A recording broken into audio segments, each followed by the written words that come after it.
So we've got some talent that's agreed to play. Now we have to decide how much we're giving them. Do we actually script, or do we just give them some talking points? What we have found to work best is, as Tatiana mentioned earlier, we start with the learning outcomes. So if we know that at the end of this video and the discussion related to the video, we want people to be able to, we want people to be able to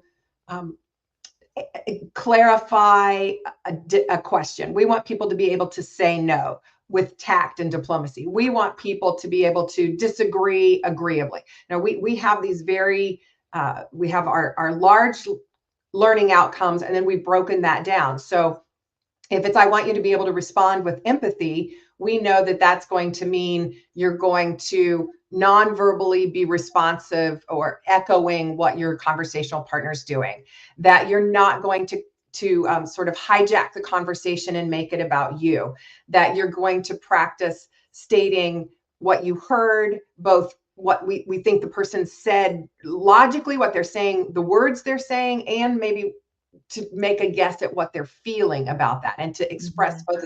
So we have these more finite skills that are behavioral, that you would be able to see and hear it on the video. We have that sketched out for ourselves before we even start thinking about, okay, those are the learning outcomes. Then what scenario could we create where those skills would be most needed? Or relevant to the audience, because you don't want to do something too generic. You wanted them to realize, yeah, that could be me. I want to jump in and say that by having those outcomes, you don't, and Brenda will talk about this in a little bit, it's preferable not to have the wrong way of doing it, like infomercial and black and white, and then the right way of doing it. That's a little too much spoon feeding. Quite often you'll see us say, here's where this plays out.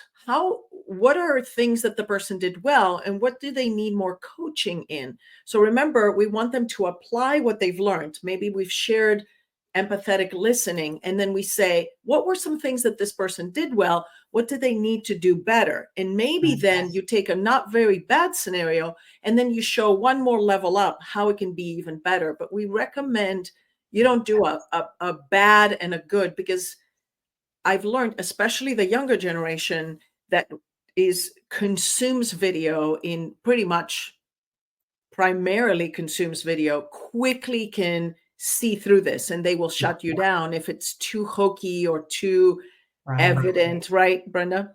Yeah. If it's just too obvious, all the wrongs are so wrong that would never really happen in real life. The whole point of the vignette is you want something replicating real life.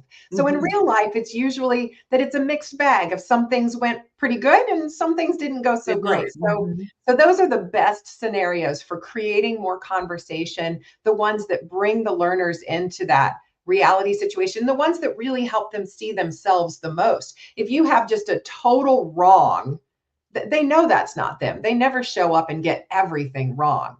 But when you show something and they're watching it thinking, well, actually, that looked pretty good. That's kind of what I sound like. And then you start peeling the layers back and going, they missed an opportunity here. Or yes, they said this, but what if they'd said this instead? And they start, they've already identified with this character. And so then it really starts getting them to think about how they could start twisting and changing their behavior. We've talked about writing.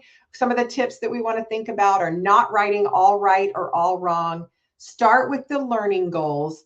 And then we actually don't usually script these word for word, whether we're the actors, but especially if we're asking other people to be the actors.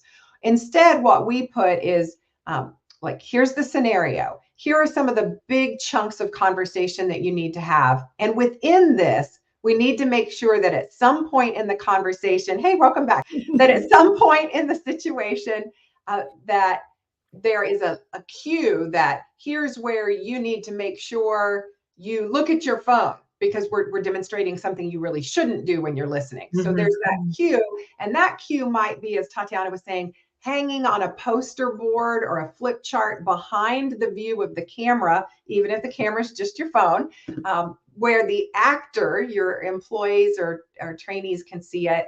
but that other, that the camera can't pick up. And so the cues are just sort of the talking points of rather than a full script. And then in a different color, we usually highlight what the actions are or what we're supposed to be seeing happening in that section. So those are some of our writing tips. Tatiana, keeping them concise is the other thing. Nobody wants. Yes. Okay. Attention spans are short, and ever since we've started doing these, I think they're even shorter. So we're not talking about anything longer than a minute, friends. Here we're talking about 30. If you can't show it in 30 seconds or in A couple minutes for a longer dialogue. Yeah. Yes. Yeah.